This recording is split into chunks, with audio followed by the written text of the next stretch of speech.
Makanya saya sering bilang, coba nih, challenge yourself. Tantang diri Anda selama seminggu ke depan. Siap? Banyak ya orang kayak begini, Anda mulai merasa berat, tapi ketika mereka kerjakan, itu banyak keluhan-keluhan badannya hilang. Beneran. Simple banget coba.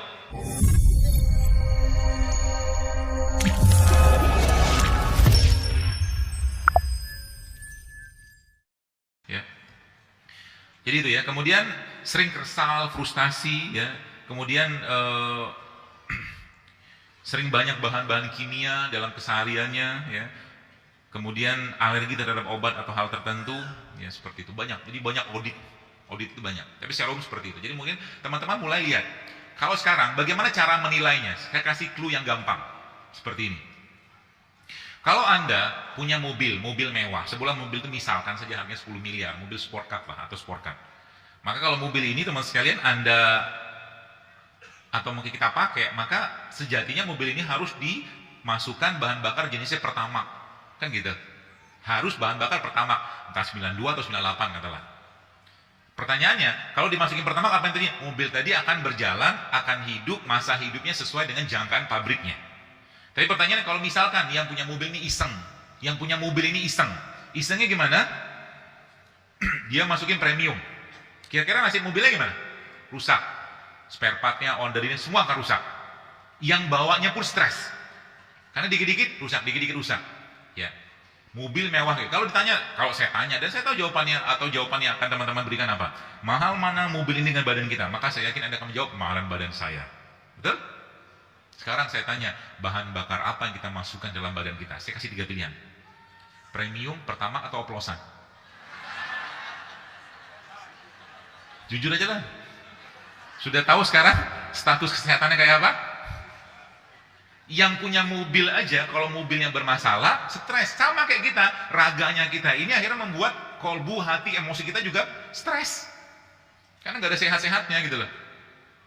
Puasa jarang, makan buah jarang, makan sayur jarang, minum air putih jarang. Ya gimana begitu mau sehat?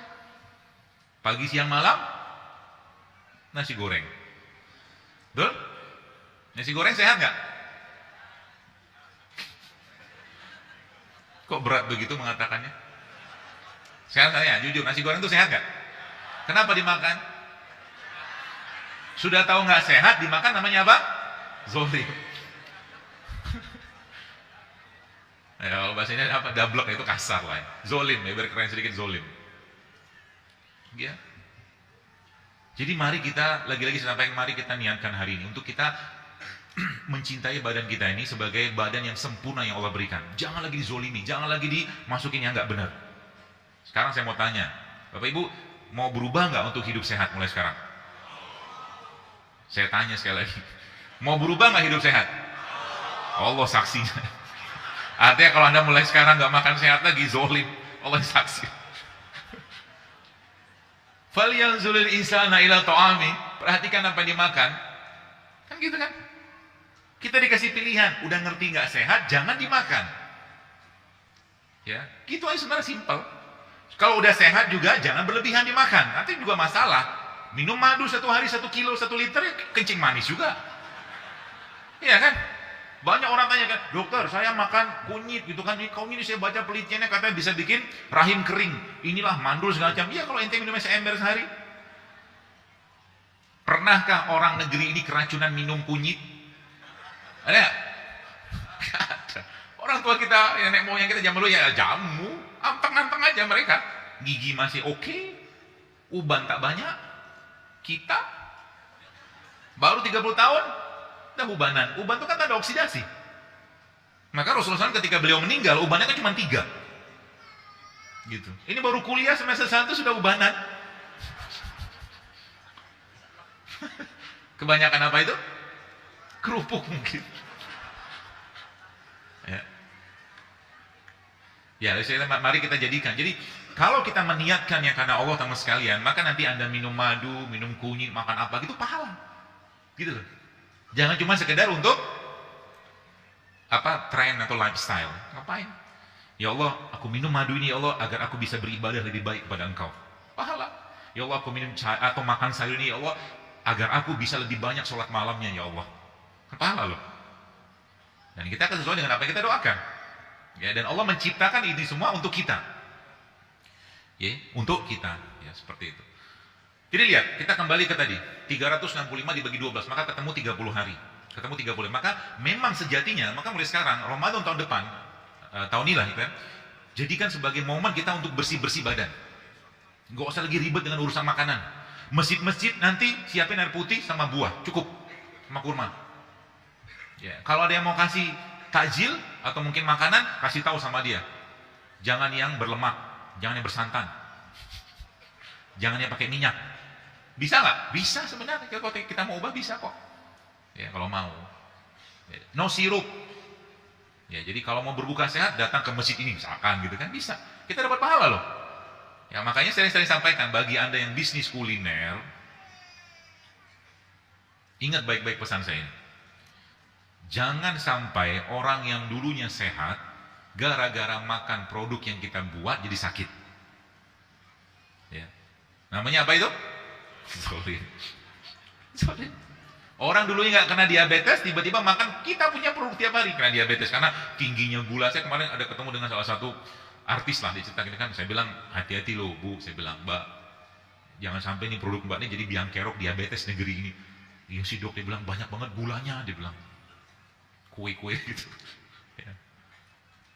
Ya, mendingan daripada seperti itu, mendingan kita ambil peluang yang lain.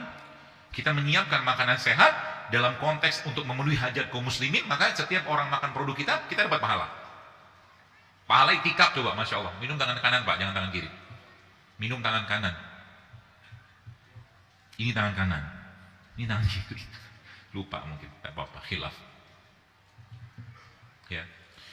365 hari selesai, 30 hari, kemudian masuk lagi ada Allah kasih Syawal. Lihat, ada protokolnya. Allah kasih 6 hari Syawal, puasa.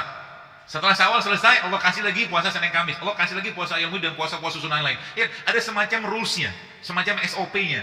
Dan lihat, ada 13, 14, 15 bagian dari puasa. Kalau hari ini masuk Ayyamul Bid nih. 13, 14, 15. Terus nanti bilang apa? Berbekam pada tanggal 17, 19, atau 21 itu bisa menyembuhkan penyakit. Ada itunya semua, urutannya. Gitu loh. Dan itu dijelaskan dengan sangat sempurna oleh Nabi kita alaihi salatu wassalam. Tinggal ikutin aja. Waktunya tidur, jangan olahraga. Iya kan? Yang olahraga malam, saya pesan sih, lebih baik cari waktu matahari masih terbit kalau mau olahraga. Ya, kalau masih maksa juga olahraga sama istri aja lah. Perjuangan itu bahasanya. Itu olahraga juga, sedekah. Dan Ibnu Abbas ketika beliau habis berbuka puasa di bulan Ramadan, sholat ke masjid, ya buka puasa, dan pulang ke rumah langsung berjima sama istri, karena sedekah. Gitu. Ya, kalau ada istrinya. Kalau nggak ada ya carilah dulu. Ya. Jadi bicara tentang kesehatan, maka ini bahasa saya aja ya. Bahasa saya tanda kutip gitu kan. Maka Allah memberikan toolsnya berupa softwarenya, berupa hardwarenya, tanda kutip. Software yang pertama apa? Software yang pertama adalah ista'inu bis-sabri was-shalah. Ya, mintalah pertolongan kepada Allah dengan sabar dan sholat. Sabar itu bukan kita nerima saja, nggak ada ikhtiar, tapi sabar itu kita menerima dan ada ikhtiar, itu sabar. Ketika sholat, ketika kita sakit bos sekalian, maka pertama kali kita kerjakan apa? Carilah Allah, jangan cari rumah sakit kecuali emergensi. Kalau emergensi misalkan kejang-kejang, mungkin perdarahan, oke, silakanlah pergi ke emergensi. Tapi kalau tidak, maka mintalah petunjuk sama Allah. Terutama penyakit-penyakit yang sifatnya degeneratif. Ya. Kita kan ciptaannya Allah, kita ciptaan Allah. Allah menciptakan kita untuk beribadah, maka Allah juga mempersiapkan sarana prasarananya. Sebagaimana katakanlah mobil Toyota yang dibuat oleh pabrik di Jepang itu, maka ada onderdil, ada spare part, ada suku cadangnya. Manusia juga sama. Allah memberikan isyarat kepada kita dalam surah Al-Mu'min. Allah katakan apa? Walaqad khalaqnal insana min sulalatin min tin. Dan kami ciptakan manusia dari tanah. Maka obatnya manusia itu adalah apa-apa yang Allah ciptakan dan Allah tumbuhkan di atas tanahnya dan mendapat mataharinya. Gitu. Jadi kalau teman-teman lihat di sini, the mic itu.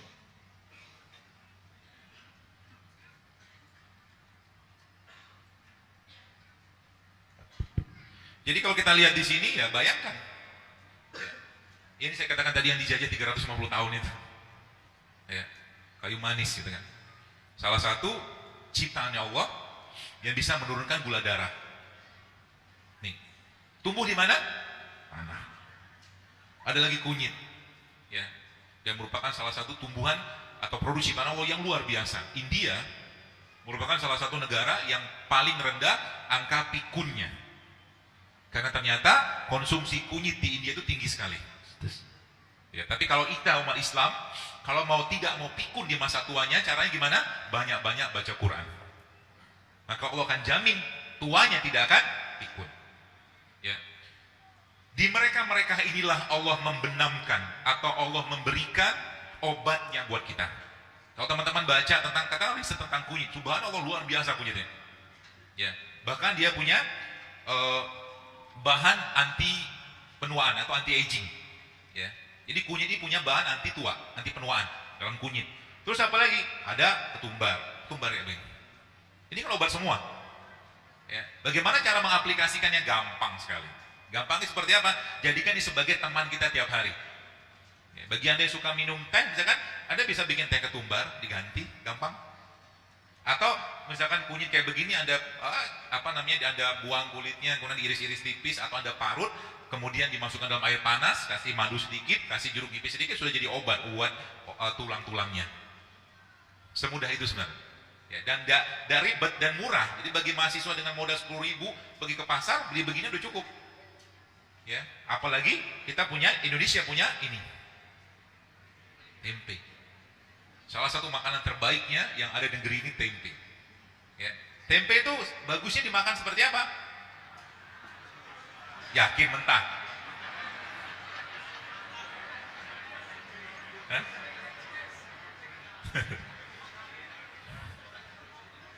Digoreng pakai tepung.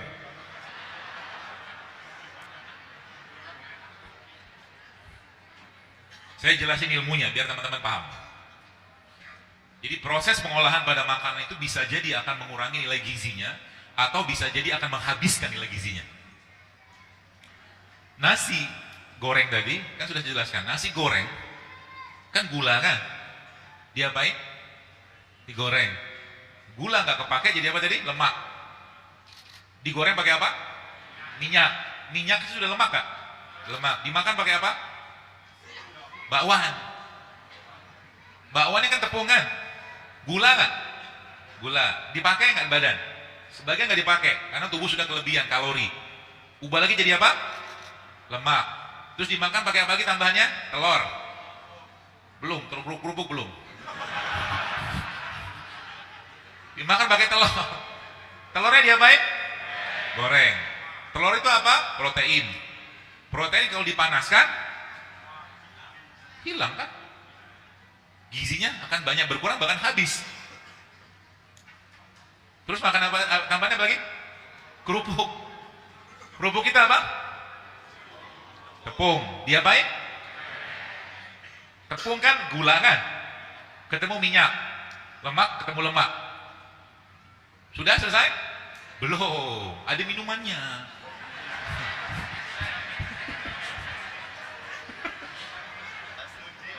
Teh. Tehnya teh yang fresh gitu, teh tubruk gitu atau teh saset? Saset.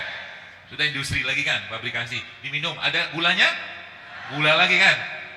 Jadi yang dimakan apa? Rasa. Gizinya hampir-hampir nggak ada. Maka sama juga nasibnya kayak tempe. Ya, tempe itu kan protein.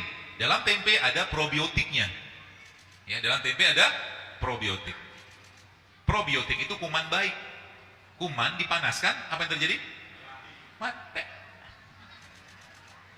Apalagi dikasih tepung, apalagi digoreng berulang. Terus yang dimakan apa? Rasa. Tiap hari kita makan rasa, sehingga tubuhnya tidak lagi punya bahan baku yang tepat, kacau sistemnya. Gitu.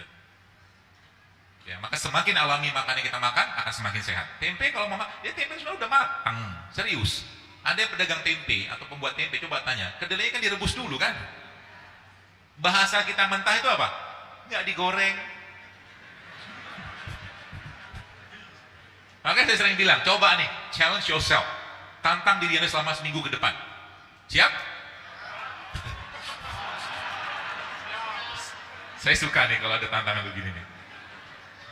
Semoga Bener-bener ya. Pertama, dalam seminggu ke depan, mulai hari ini, Bapak sekalian, mulai hari ini, tidak ada produk yang menggunakan minyak goreng yang masuk ke badan Anda. Siap? Mulai tampak wajah-wajah sedih.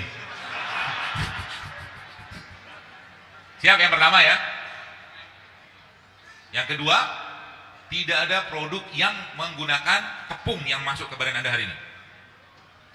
Dua. Makin sedih? Belum. Ketiga, tidak ada produk yang menggunakan gula pasir yang masuk. Sudah tiga ya?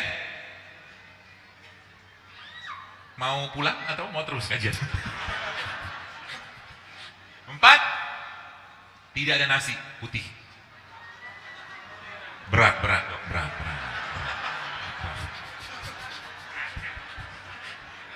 Dan tenang aja, Anda tidak akan mati kalau nggak makan nasi. Tenang aja. Boleh nggak makan nasi? Boleh. Kita makan nasi nggak apa-apa. Nanti ambil 1 sendok makan, cukup lah. Banyak ya orang kayak begini. Anda mulai merasa berat, tapi ketika mereka kerjakan itu banyak keluhan-keluhan badannya hilang. Beneran.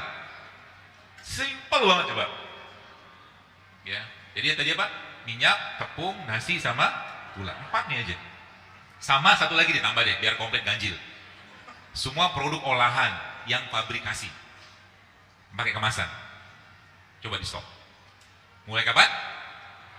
Mulai nanti siang. Katanya mau sehat. Ketika Anda niatkan sehatnya untuk Allah, maka nanti ketika Anda siang makan dengan niat kayak begitu dapat pahala loh. Kan gitu kan? Jangan khawatir. Semoga di depan gak banyak yang jualan nih. Karena kemarin pas kajian di mana di Bandung gitu kan, pedagangnya pada protes. Kalau sudah pakai mazhabnya Zaidul Akbar, mazhab makan, udah ngawal lagi gituan. Ya. Jadi siap mengubah diri kita? Untuk siapa? Untuk Allah. Biar badan lebih sehat, biar ibadah lebih baik. Itu aja tujuannya, gak ada yang lain. Ya. Nah, jadi yang pertama tadi software. Jadi software yang pertama tadi istaidu bisobir. Jadi kalau ada sakit atau ada apapun, kejar Allah, tanya Allah. Ya Allah, aku ada ciptaanmu. Engkau menciptakanku, maka beri aku petunjuk. Ya Allah, apa obat yang kau ciptakan di atas bumimu ini yang bisa mengobati dan menyembuhkan penyakitku dengan izinmu. Ada orang begitu nggak zaman sekarang berdoa? Sepertinya belum. Ya. Kita ubah. Maka Allah sudah janji kan, kata Allah apa? Faiza maritu fahuwa yashfin, kata Allah. Kalau aku sakit, aku menyembuhkan, kata Allah. Itu kan janji Allah. Maka ada seorang nabi pernah disebutkan dia sakit, kemudian dia berdoa meminta petunjuk kepada Allah, dan Allah memberikan wahyu kepada nabi tersebut untuk makan ini segala macam, dan dengan izin Allah akhirnya nabi tadi sembuh. Tak lama kemudian sang nabi tadi sakit kembali dan dia lupa doa, langsung minum atau makan yang disebutkan dengan penyakit yang sama, obat yang sama, tapi Allah tidak sembuhkan dia. Cluenya di situ, serahkan semua sama Allah. Karena apa? Kemarin Bapak sekalian, kebetulan saya punya grup-grup diskusi teman-teman dokter juga yang mereka sudah mulai care lah dengan hal seperti ini tuh. Kita sempat kaget kemarin. Kagetnya apa? Jadi dia seorang dokter, ya dokter kandungan, dan subhanallah dia cerita ada pasien yang preeklamsi. Preeklamsi itu yang darah tinggi lah waktu kehamilan. Biasanya kalau sudah berat banget itu biasanya akan dioperasi di seksio, sesar.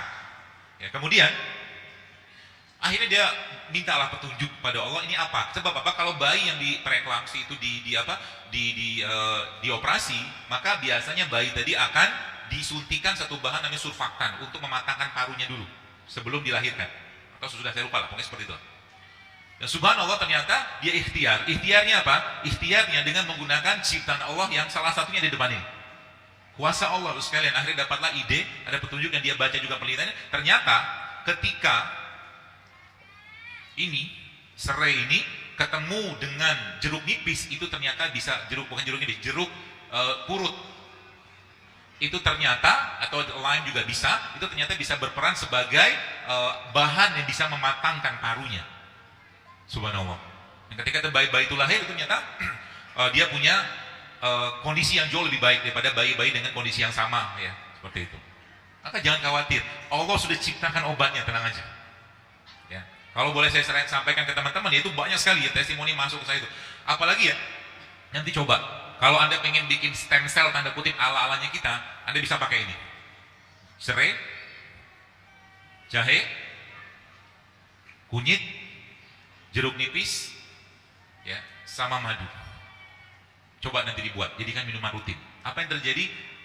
Hipotesis saya sama teman diskusi itu kemungkinan besar kayak stem cell, dia bisa memperbaiki sel. Apa tadi? Jahe, serai.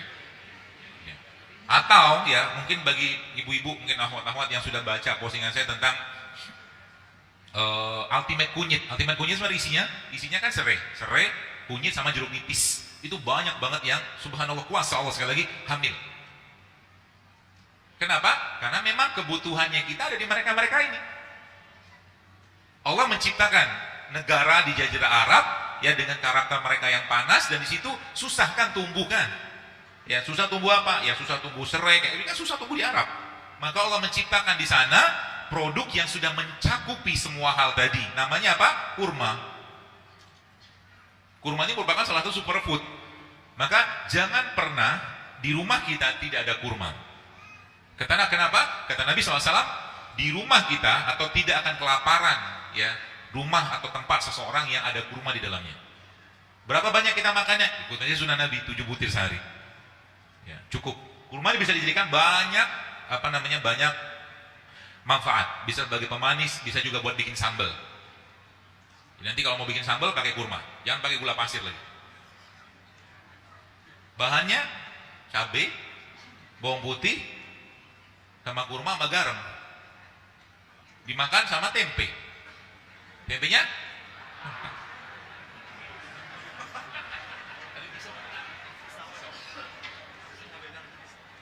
mentah. Ya. Atau tempenya kita makan sama madu. Tempenya kita makan sama madu.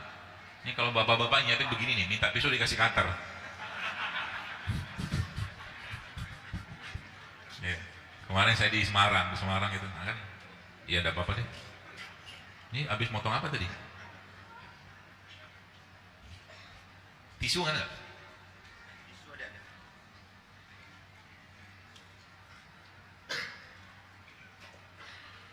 Tempe kan probiotik. Nah, tempe itu probiotik. Maka sebenarnya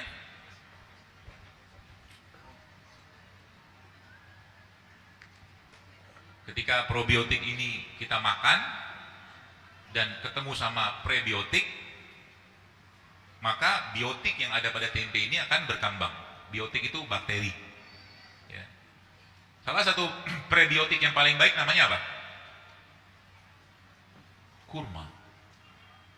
Maka makalah tempe sama kurma. Cara makannya gimana? Buka mulutnya. Ini kayak begini nih.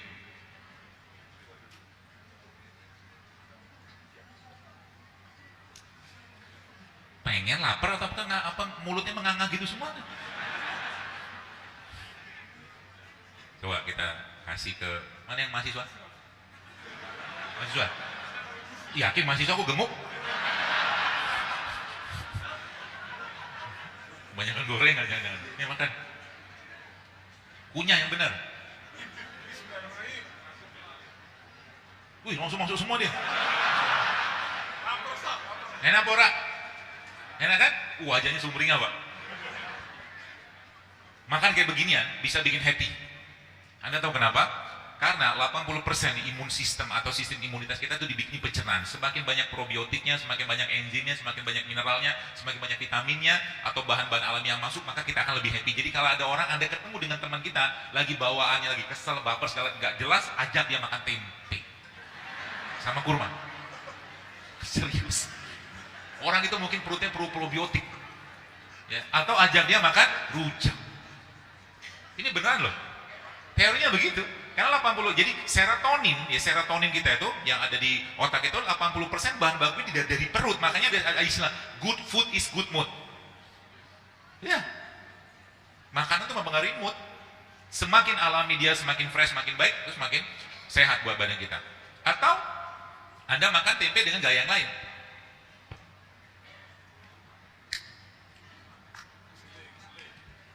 Ini madu. Ini tempe. Diapain? Woi, nih, mana mahasiswa lagi?